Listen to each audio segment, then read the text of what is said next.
സ്ഥാനാർത്ഥികളെ ആദ്യം പ്രഖ്യാപിച്ച് കോൺഗ്രസ് അതിശക്തമായി മുന്നോട്ട് പോകുന്നതിനിടയ്ക്ക് പ്രമുഖ പാർട്ടി ഇപ്പോൾ യു.ഡി.എഫിൽ കലാപമുണ്ടാക്കിയിരിക്കുകയാണ്. തദ്ദേശ തെരഞ്ഞെടുപ്പിൽ ഒറ്റയ്ക്ക് മത്സരിക്കുമെന്ന് പ്രഖ്യാപിച്ച് പി.ജെ. ജോസഫിന്റെ കേരള കോൺഗ്രസ് ജോസഫാണ് വലിയ പ്രശ്നങ്ങൾക്ക് തുടക്കം കുറിച്ചിരിക്കുന്നത്. 22 സീറ്റിലാണ് ജോസഫ് വിഭാഗം മത്സരിക്കുന്നത്. ഇതിൽ തിരുവനന്തപുരത്ത് കോൺഗ്രസിന്റെ മേയർ സ്ഥാനാർത്ഥി ശബരിനാഥിനെതിരെയും ജോസഫ് വിഭാഗം സ്ഥാനാർത്ഥിയെ നിർത്തുമെന്ന് അറിയിച്ചിരിക്കുകയാണ്. പൂന്തുറ സീറ്റിൽ നേരത്തെ ജോസഫ് വിഭാഗമാണ് മത്സരിച്ചത്. ഈ സീറ്റ് കോൺഗ്രസ് ഏകപക്ഷീയമായി ഏറ്റെടുത്തതോടെയാണ് ജോസഫ് വിഭാഗം യു.ഡി.എഫിൽ വിമത സ്വരമുയർത്തിയത്. വരുന്ന നിയമസഭാ തെരഞ്ഞെടുപ്പിലും ഇതോടെ ജോസഫ് വിഭാഗം കളം മാറ്റി ചവിട്ടുവാനുള്ള സാധ്യതകളാണ് കാണുന്നത്.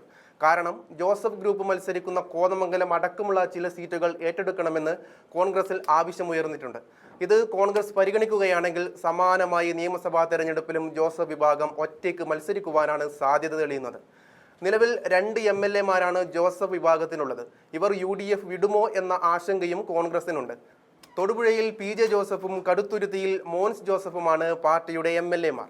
കോതമംഗലം അടക്കമുള്ള ചില സീറ്റുകൾ LDF-ന് മുന്നിൽ അടിയറവ് വെച്ച ജോസഫ് വിഭാഗം തിരിച്ചുവരവിന് ശ്രമിക്കുമ്പോഴാണ് കോൺഗ്രസിന്റെ ചില പ്രഖ്യാപനങ്ങൾ തിരിച്ചടിയാകുന്നത്.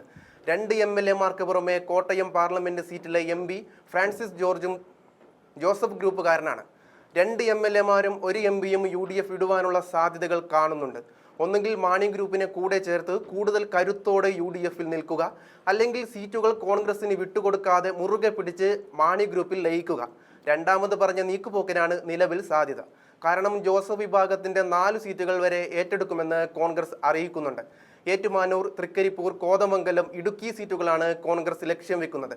ഇതിൽ തന്നെ ഏറ്റുമാനൂർ കോൺഗ്രസിന് വിട്ടുകൊടുക്കാൻ ജോസഫ് ഗ്രൂപ്പ് സന്നദ്ധമാണ്.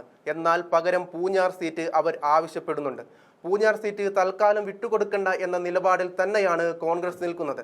ഈ സാഹചര്യത്തിൽ മാണി ഗ്രൂപ്പിൽ ചേർന്ന് ശക്തി ഇരട്ടിയാക്കുവാനുള്ള ചിന്ത ജോസഫിനുണ്ട്. കേരള കോൺഗ്രസുകൾ ലയിക്കണമെന്ന ആഗ്രഹം ബാക്കി നിർത്തിയാണ് KM മാണി യാത്രയായത്. അതുകൊണ്ട് തന്നെ അദ്ദേഹത്തിന്റെ ആഗ്രഹം നടത്തണമെന്ന ചിന്ത ഇപ്പോൾ ജോസ് കെ മാണിക്കുമുണ്ട്. ചരമവാർഷികത്തിൽ ഇക്കാര്യം ജോസ് കെ മാണി അടിവരയിട്ട് പറഞ്ഞു. പാർട്ടിയുടെ വാതിലുകൾ തുറന്നു കിടക്കുകയാണെന്നും ഏത് നേതാവിന് വേണമെങ്കിലും കടന്നു വരാമെന്ന് ജോസ് കെ മാണി പറഞ്ഞു. ജോസഫ് ഗ്രൂപ്പും ലയന സാധ്യത തള്ളുന്നില്ല എന്നാണ് ലഭിക്കുന്ന റിപ്പോർട്ടുകൾ. സമയം വരട്ടെ, ഉചിതമായ തീരുമാനമെടുക്കുമെന്നാണ് നേതാവായ മോൻസ് ജോസഫ് പറയുന്നത്. മാണി വിഭാഗത്തിന് 5 MLA-മാരുണ്ട്. ഈ സാഹചര്യത്തിൽ ഈ 2 പാർട്ടികളും തമ്മിൽ ലയനമുണ്ടായാൽ അത് ഗുണകരമാകുമെന്ന കാര്യത്തിൽ ആർക്കും തർക്കമില്ല. ഏറ്റവും വലിയ ചോദ്യം ഈ 2 പാർട്ടികൾ ചേർന്ന് ഒന്നാകുന്ന പാർട്ടി ഏത് മുന്നണിയിൽ നിൽക്കുമെന്നാണ്. കോൺഗ്രസ് തങ്ങളുടെ സീറ്റുകൾ ഏകപക്ഷീയമായി ഏറ്റെടുക്കുകയാണെങ്കിൽ ആ മുന്നണിയിൽ നിൽക്കാനുള്ള താല്പര്യം ജോസഫിന് നഷ്ടമാകും. അതേസമയം യു.ഡി.എഫിലെ പ്രബല കക്ഷി എന്ന നിലയിൽ ആ മുന്നണിയുടെ അജണ്ടകൾക്ക് രൂപം നൽകുന്നതിൽ കോൺഗ്രസിന് നിർണായക സ്ഥാനമാണുള്ളത്. യു.ഡി.എഫിന്റെ അടിത്തറ വിപുലപ്പെടുത്തണമെന്നാണ് മുന്നണി തീരുമാനമെന്നിരിക്കെ ഇക്കാര്യത്തിൽ കോൺഗ്രസിനൊപ്പമാണ് മുസ്ലിം ലീഗ് അടക്കമുള്ള പാർട്ടികൾ. അതുകൊണ്ട് മുന്നണി വിപുലീകരണത്തിന്റെ പേരിൽ കേരള കോൺഗ്രസ് പാർട്ടികളെ ഒന്നാക്കി യു.ഡി.എഫിൽ ഉറപ്പിച്ചു നിർത്തുന്നതിനാണ് കോൺഗ്രസ് താൽപര്യപ്പെടുന്നത്.